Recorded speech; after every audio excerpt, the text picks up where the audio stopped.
Hey everybody, it's your old pal John. You can call me John, the history buff, whatever you want to call me. Right now I am looking at a video. It's how I see the USA as a European. This is Ava Zubek. This was passed to me to react to. It's not necessarily history, but I mean, let's see what she comes up with. Shameless plug. I have some merch. I have memberships. If you want to do that, that'd be great. It helps buy me a cup of coffee. I mean, it's a lot of time to do this stuff. But nonetheless, let's get into it. I feel like I need to preface all of this by just saying that this is not a political video at all. It's just my impressions, my views, my opinions, nothing too serious. Best drivers and worst all-way crossroads. I am not surprised that a lot of people don't have passports in the US. They literally got kicked out of a Starbucks. Would I ever live in the United States? This is the beginning. Let's get started. So I'm Ava and I'm a travel YouTuber, as many of you might know. I've traveled to, I don't know how many because I don't really count, but 70 plus countries. And I am as European as it gets in the sense that I was born in Poland, I grew up in England, but I lived in a whole bunch of different European countries. Italy, Germany, Belgium, Poland, England, Greece. I thought that was a Great Britain, the flag of Great Britain. Recently, I wrapped up a 6-month trip of the United That's what the comments section told me in the past videos. I've been roasted heavily. States, where I traveled all across the country. You know, the United States is such an interesting place. Some people love it, some people hate it. So in this video, I want to give you a little bit of a dose of how a European might perceive the US. First of all, cultural shocks. So you see, back home in Europe, we are all brought up with, Americanized culture of some kind. But it's only when you get to the United States that you realize how different some things are. So for starters, everybody smiles at you in the US and people give you random compliments on the street. Like I'll be walking down the street and someone will just like shout out from the other side of the street, like, nice tattoo, man, or like, I love your hair, or like, I love your necklace. People are so nice. I love that about the US. Another cultural shock. Yeah, that's true. We do that. And it's really weird because as polarized as we are, I mean, you could say politically, even culturally, but wherever you go in the US, I don't know so much. There's certain places that they don't do this, but I mean, where I am, if you're standing in line or standing in a queue, you strike up a conversation. That's what you do. We're naturally inquisitive, and we do like to chat, and sometimes we're too open, but anyway, that's what we do. Shock that I experienced are the cars. All the infrastructure is centered around cars. So in Europe it would be really easy to like take a bus or a train somewhere. In the US, it's like you got a pickup truck or you have nothing at all. You take your pickup truck, even though you're not hauling anything, most likely in your pickup truck, and like you go to a drive-through restaurant, drive-through cafe, drive-through shop, drive-through ATM. I swear there's probably not a single drive-through ATM in all of Europe. The point is, it is a very car-centric culture. So without a car, it's kind of hard to get around, which I gotta be honest with you, she's absolutely right. She's 100% right. And most Americans don't even realize that we are this way.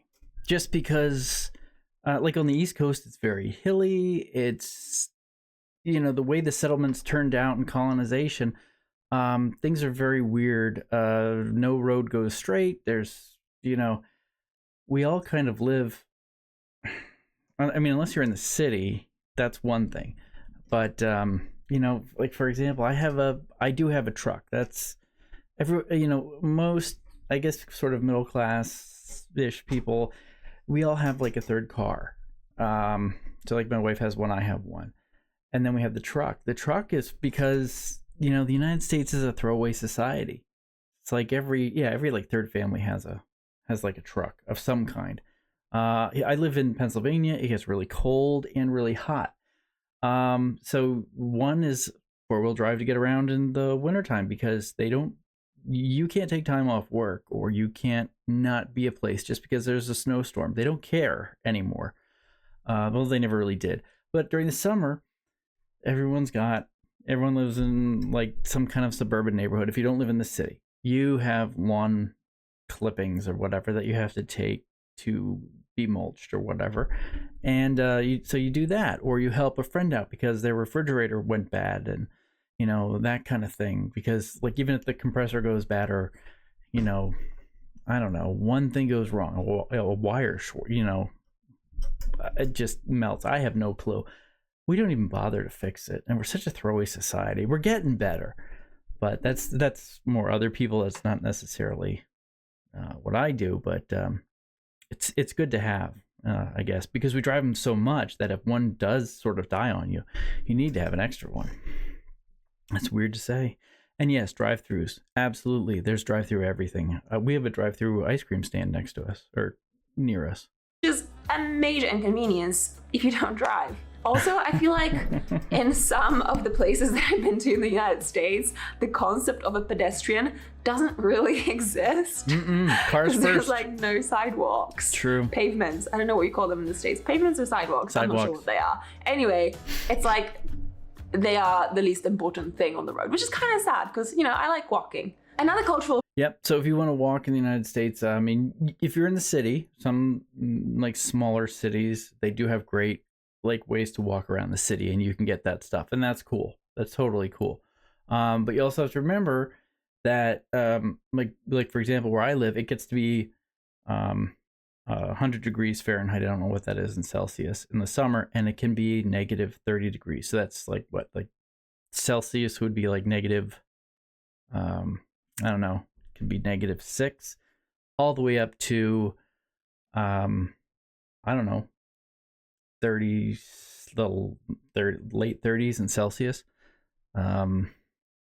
So I mean, you can't always walk to where you need to walk to. The weather doesn't cooperate all the time. But you can go on walking paths in nature if you want to, and it's a great pastime that people love. We have a lot of places that are preserved, and we do that on the weekends. It's like we go bike riding, we go walking, but ultimately, the cars do have pretty much the right of way. But well, in the not so real world, the cars have the right of way. Pedestrians come second. Law is different, but reality is what it is. Shock that I encountered was whenever I went to restaurants. What is up with the waiter just literally taking your card and then taking it somewhere? I don't know where they took it. Are they like taking it to steal my data? Are they like, where did they take my card? In Europe, every single time the waiter would come over with the little card reader machine, and you would like put in your PIN, right there at your table. In the United States, they take your card away from you. And then there's the tipping culture. In the United States, you I don't know what's wrong with taking the card away. I mean, nowadays they do come with the handheld machines, but before they didn't. They would go back, swipe the card, and then come back and give it to you. You go to get a coffee, it costs like $4, $5, whatever, and then you're taking it away, but you're still expected to give a tip. Yeah. And it's not just any tip, it's like 20%, 25%. Those are like the little options that they give you on the little eye. There you go, right there. These options, check them out. If it's normal service, 20% tip. If it's exceptional service, 25% tip. 15, they kind of feel like, oh, maybe I didn't do such a good job. We're very customer service centered culture, and this is like the climactic point of the whole thing, and it's the worst and kind of the best. I mean, I don't know how to describe that. It's a double-edged sword. If you're really good at your job as a waiter or waitress, you can earn a living wage by just being nice and bubbly and good customer service. I used to teach customer service and sales techniques, because the whole point is that if they're able to upsell the customer, that's more money to the bottom line of the company, and then they get a higher tip. On the downside is if they're not great, they just don't do well, and a lot of people use it as sort of like a job to a space filler, until they get something else. It's a very weird thing, but it makes the dining experience supposed to be like much better. But it is just the way things ended up turning out, and I don't know that they're ever going to change it. Because you can't just do like a career out of it. Well, I mean, you can. It's just like nobody would grow up and say like I want to be a waiter. I'm sure they do that in other countries. They don't say that either. But a lot of people would rather open their own restaurant, I guess. Anyway, back to the show. iPad, you know, and if you tap like 10% or 15%, that means you're cheap. And that just makes you feel really terrible, like an awful human being. So you end up tipping 25%. We don't have that in Europe. Yeah, it's embarrassing. In some countries in Europe, you don't even tip because I guess waiters are paid an appropriate living wage, so they don't actually need to rely on tips, unlike in the US. In some countries in Europe, you do tip a little bit, like 10% maybe, if the service is really excellent, but in a lot of places, you just wouldn't. So that was a really interesting difference. Not only are the prices in the United States generally higher, but you also have to add that extra like for sales tipping. tax. Also sales tax. See, there you go. Like again, you go to a supermarket, it says one price, but you end up paying something completely different. What's up with that? So that's a state thing, okay? We have a centralized government, but the states have a certain amount of power, but that has to do with the states. Delaware doesn't have sales tax, if you know where Delaware is. Pennsylvania, 6% on everything except for... There's some things that there are exceptions for, but that's state by state. So the states have that certain amount of autonomy to do that. And then there's like a couple of really small things that at first you don't even notice until you get it really wrong, and then you learn very quickly. So date formats. In the States, they put the month ahead of the day. Yeah. How does that make any sense? Surely you should go from like smallest to biggest, right? Yeah. Day, month, year. In the US, it's month, day, year. Yep. I'm sorry. It's just simply wrong. She has no reason to apologize. Don't even get me started. Fahrenheit, on pounds, on feet, and inches. I grew up in the UK, so I am familiar with some of those units, but Fahrenheit, see? Yeah. See? So confusing. We're talking about that. So, like, 0 is the point just before freezing. So anything below 0 that is freezing should just be minus, right? But in Fahrenheit, somehow it's like 20 Fahrenheit is freezing. Yeah, there you go. I don't even know. Spent 6 months there. Did not learn a thing. All right, let's move on to some of the differences between the United States and Europe. So I drove all across the United States, right? Like kind of twice, like all the way from Texas to Alaska and then all the way from Alaska to Southern California. And one thing that really struck me is... What? Hold on a second. That's not all the way across the United States. East to west is across the United States. I mean, of course you're going to drive everywhere. These are nothing but mountains that she drove over. It's going to take her forever to get anywhere. I don't know. I get why everyone should go to like Alaska. If you come to the States, every American wants to kind of go to Alaska at one point, and Texas is cool. California is pretty rad. But the East Coast is just different. That's a little bit of a different thing. So she didn't even hit that. The driving. So first of all, in the US, it's pretty common not to know how to drive, stick shift, like manual. In Europe, that's basically how you learn. Everybody drives manual. And people do have automatic transmission cars, but like you can drive both, right? Whereas in the States, it's mostly automatic transmission, which is kind of funny to me. So yeah, all right. So most people know how to. They still get into just as many car accidents, but there's like 6 or 10 cars now that only have an option for a manual transmission. My truck has one, which I'm proud to say. People just don't do that anymore. I don't know why. It's just too much work. I don't know. They can't be bothered. I don't know. We have a joke here that we call it the not many people say it, but we call it my age group and up calls it the millennial anti-theft system, because we can just leave our cars open, the doors open. They're not going to steal it. I felt like people gave me extra props for like being able to drive manual. Yeah, they do. Whereas I'm just like, well, especially older guys will. Special. They'll be like, everybody good for you. Back home, Then there's the road rules. Things that I just didn't know before coming to the United States. For example, in the US, even when the traffic lights are red, you can still make a right turn, right? In Europe, that is not the case at all. If the light is red, it is red for a reason. You have to stay there. stop. You can Unless there's a go. little like green arrow like pointing to the right.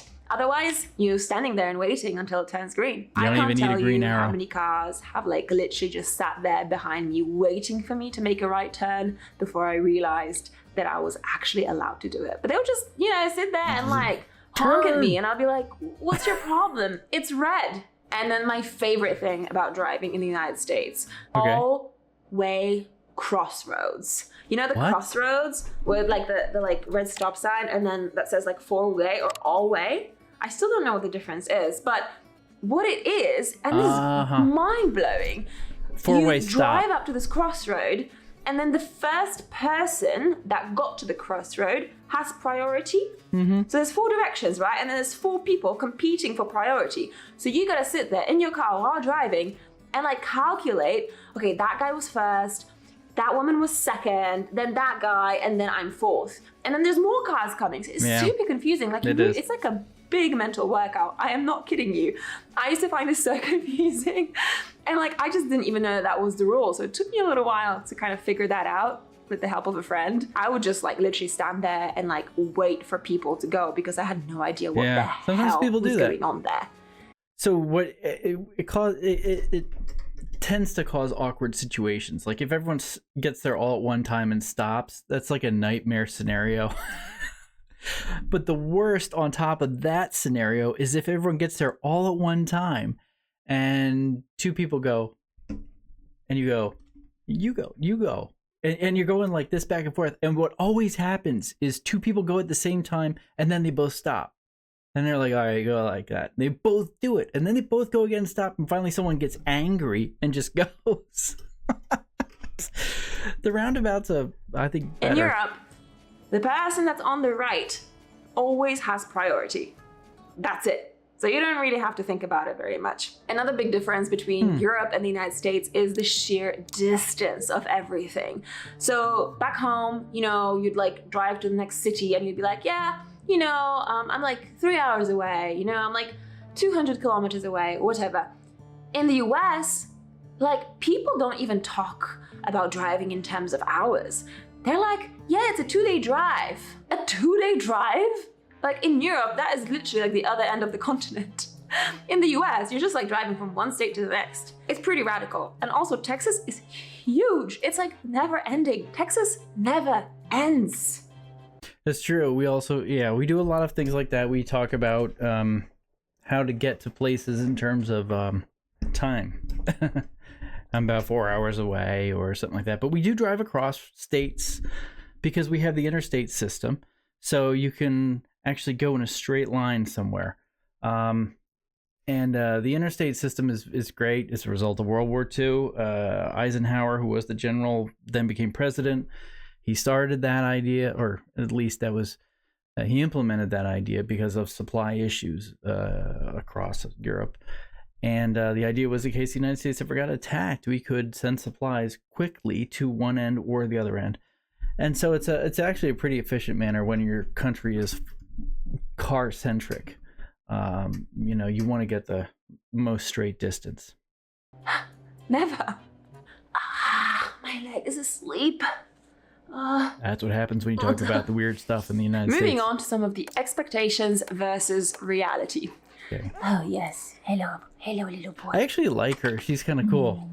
So naturally, before coming to the US, before doing this massive road trips, I had some expectations built up about the United States. Now, mind you, this wasn't my first time in the US. I had already been to like San Francisco, LA, New York City, Miami, but this is the first time that I actually drove across the country rather than just staying in cities. There are a lot of places like that. Yeah, I definitely came with some expectations.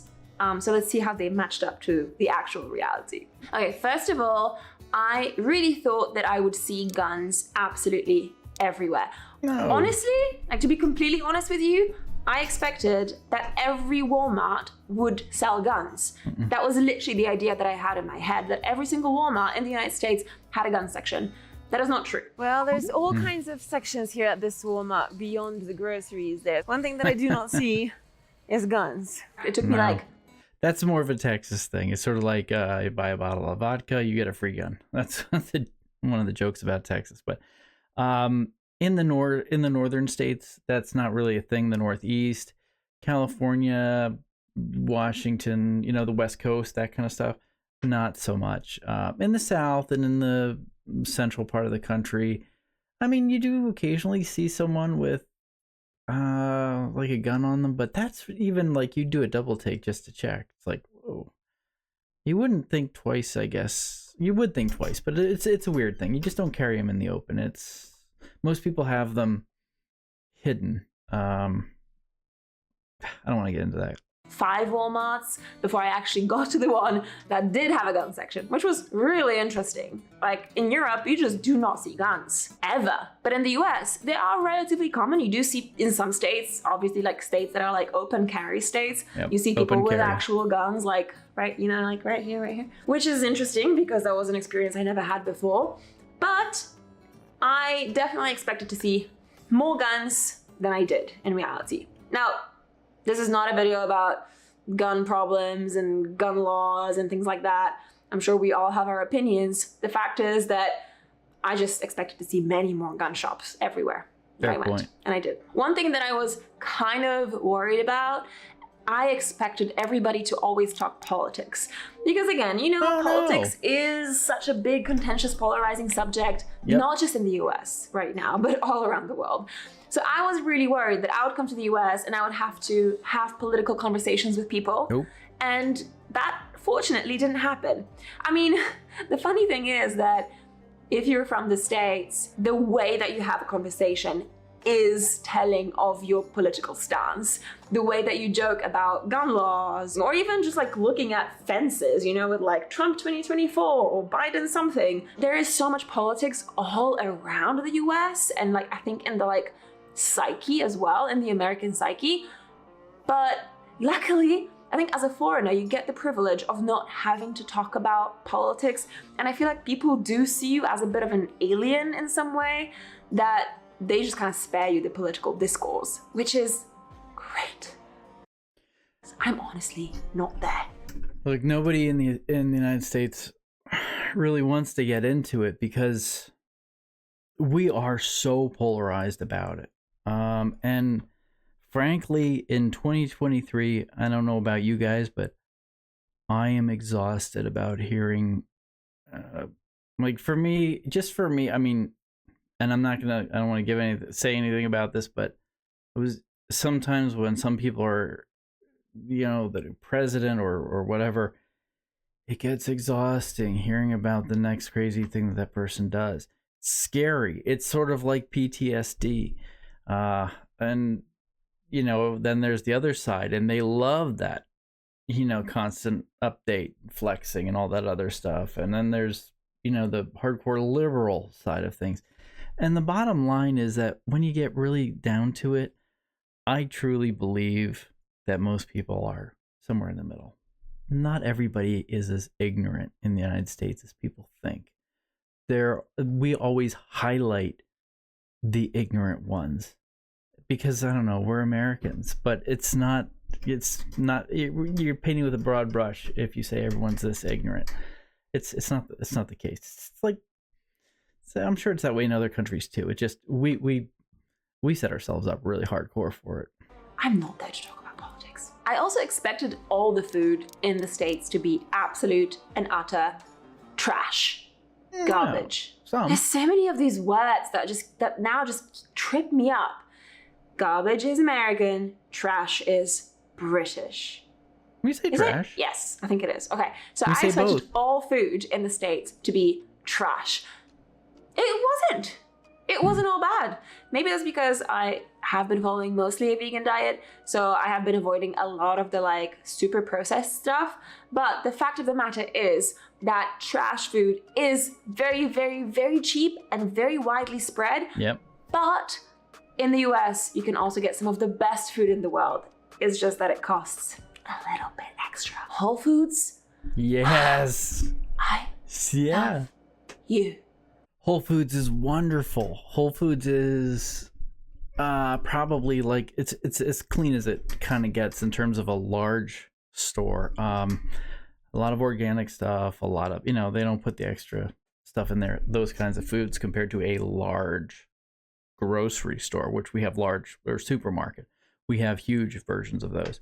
But we are a cultural melting pot, or a salad, whatever you want to call it. So we have Polish influences, German influences, great stuff from Great Britain, British influences. We have French influences, a lot of Swedish influences. And so what ends up happening is we have like great diversity in food. And frankly, if you just stay away from the crap, that McDonald's and all that stuff that you all think that we eat all the time, I mean, the sad thing is it tends to be for the people who can't afford more than just that kind of stuff. And it's a cheap way to go out and get a meal. But the bottom line is, if you really want to have a good cuisine experience, you can. You've got great restaurants. I love Argentinian restaurants around here. I love you. The reality Love is... you too. What's up? What's up?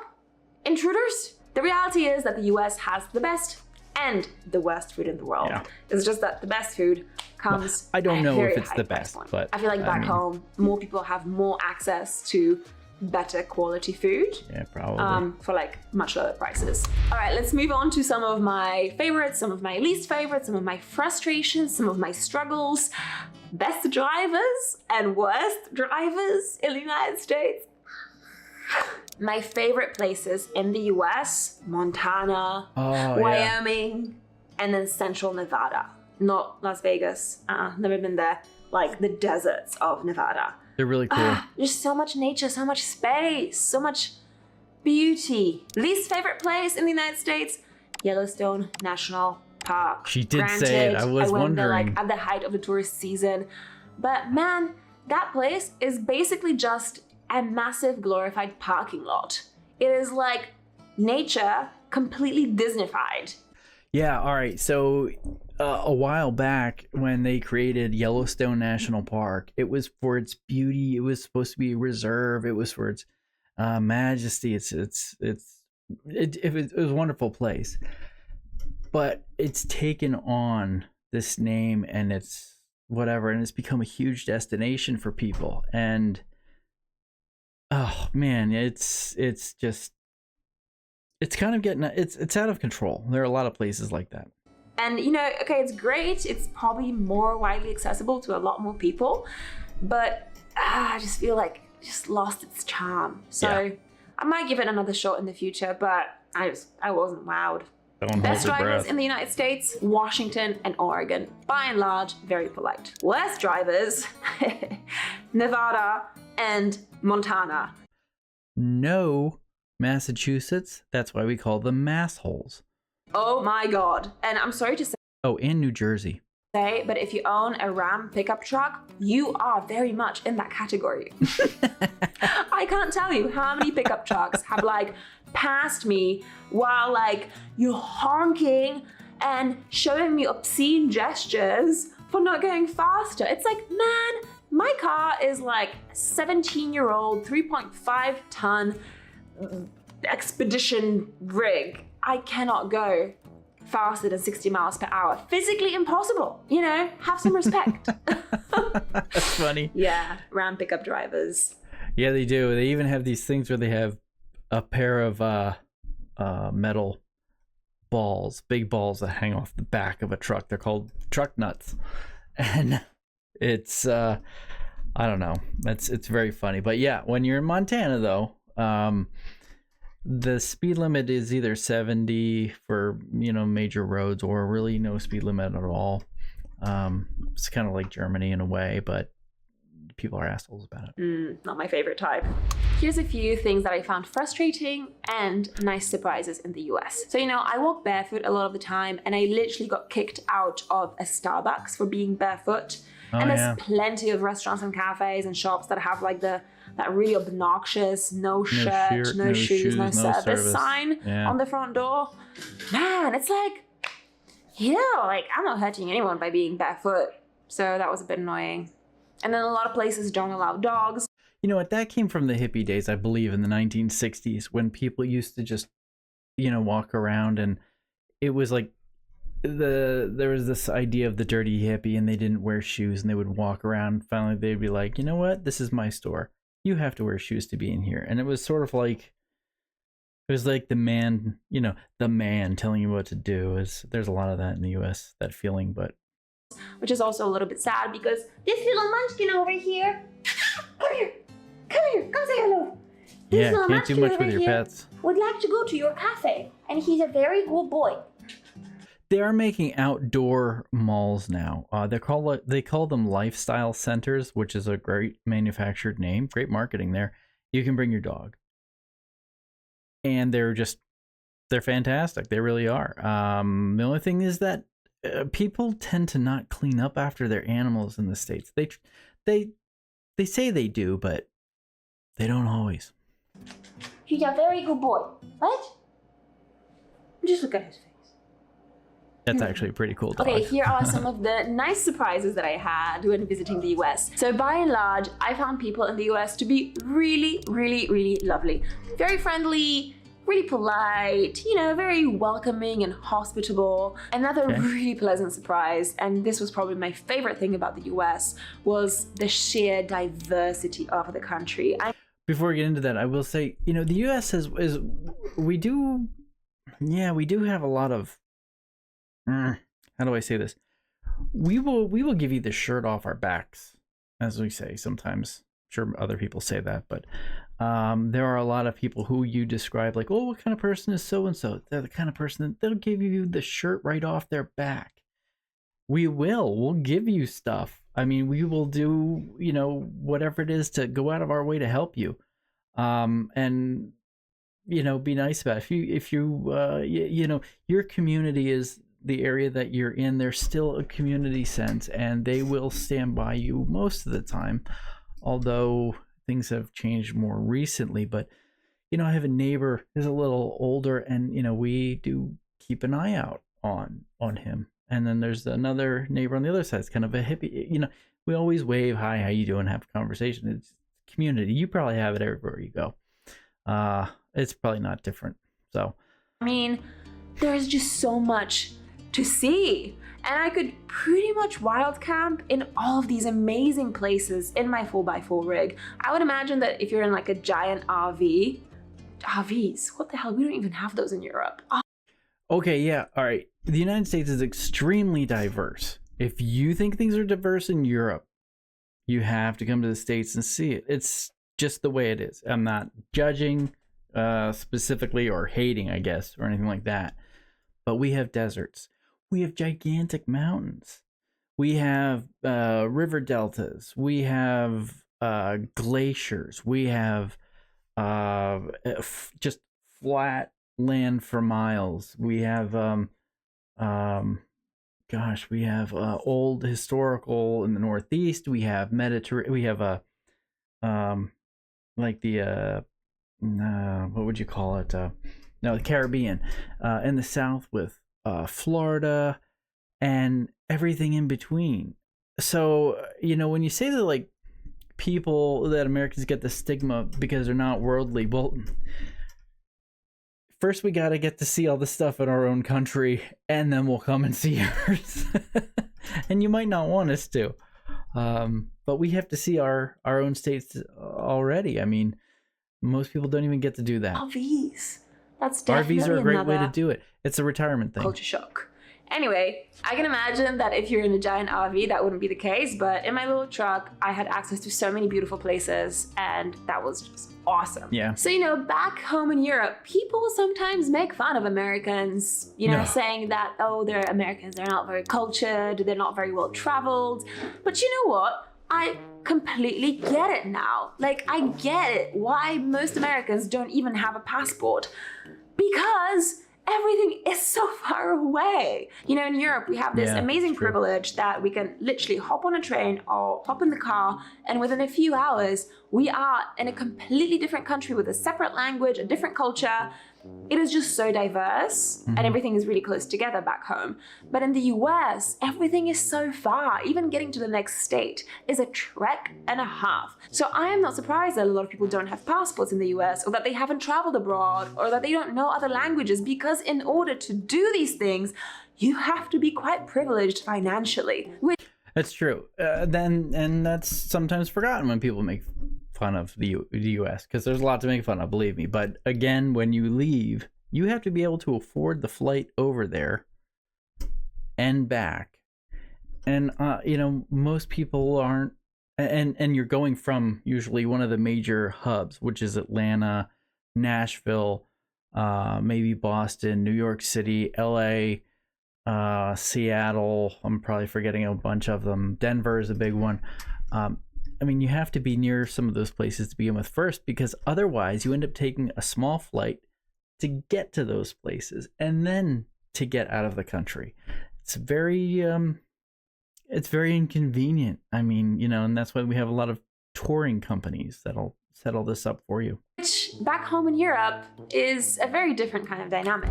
So do I have any regrets? Yes, a couple. First of all, I really wish that I could have stayed longer, but my visa only ran for 6 months, so that's how much time I had. And I just really hope that one day I get to come back and see more of it. Hopefully, I hope so someday too. soon. I'd love to see some Another more regret videos. that I have is not having really engaged with different communities across the United States. So next time I come, I'd love to get more perspectives on what it's actually like to live in the US today. People from all kinds of different backgrounds and ethnicities and cultures and communities. So I really hope that I get to do that next time. So a few closing thoughts. I noticed that throughout my time in the United States, my accent started changing. I gotta say real quick, she was talking about diversity. It's one of the weird things about the United States. It's the thing that makes us very unique, or more unique, and it's also the thing that tears us apart. So you try it when you visit, or if you visit. Just have an open mind. You're gonna see all sorts of people. You're gonna see people from Europe. You're gonna see people from Africa. You're gonna see people who from the Northeast that are farmers. You're gonna see business people from New York. You're gonna see all sorts of stuff, and they can turn up anywhere. If you go to the South, there's going to be a lot of former like slave communities that are now that they can trace their lineage back there, and and history means something different to them than the national narrative. I think hopefully I said that in the correct way. Anyway, I said it the way I think I intended it to, but wherever you go, it's going to be a different experience for each person. And it went from this like Britishy accent to something more like hybrid American. I'm not sure if I loved that about myself. So I'm just kind of like easing back into my normal way of speaking that is like not influenced by, my context. So yeah. All right. On to the big final question, the most important of them all. Would I live there? I don't know what the handshaking was all for, just to build extra tension. Anyway, would I live in the United States? This is a good question. Everything I have come to learn about this country, given all the places that I've seen, and the answer is very simple. Yes, 1000% I would live in the United States. To me, the United States is the most beautiful country in the world. It really is. I just love it so much. I completely fell in love. So if you're American and you're single, email marriage@avazubek.com to send me offers of marriage so that I can move there permanently and build a house in Montana or Wyoming or Nevada. Just kidding. That email address does not exist. So those are some of my impressions of the United States. It is really hard to condense 6 months of life experience into this short video, but if you found any of this surprising or funny, I'd love to hear from you. And if you feel like I should give the United States another chance sooner rather than later, I think you should. Make sure you leave. That's Ava Zubek. I'm glad she said what she said about the United States. It is a fun place. It really is. It's beautiful if you love the outdoors. This really is the place for you. We bust on our country a lot. I mean, some people don't. Some people are very offended, but when you just kind of keep the door open, you know, you can have a really great time. All right, everybody, I'll end it here. Thank you so much for watching. I can't believe you did it. We're at almost 40 minutes. Thank you so much. Have a great one. Don't forget to subscribe, like it, share it if you want to. Leave a comment. I love the comments. Have a great one. Cheerio.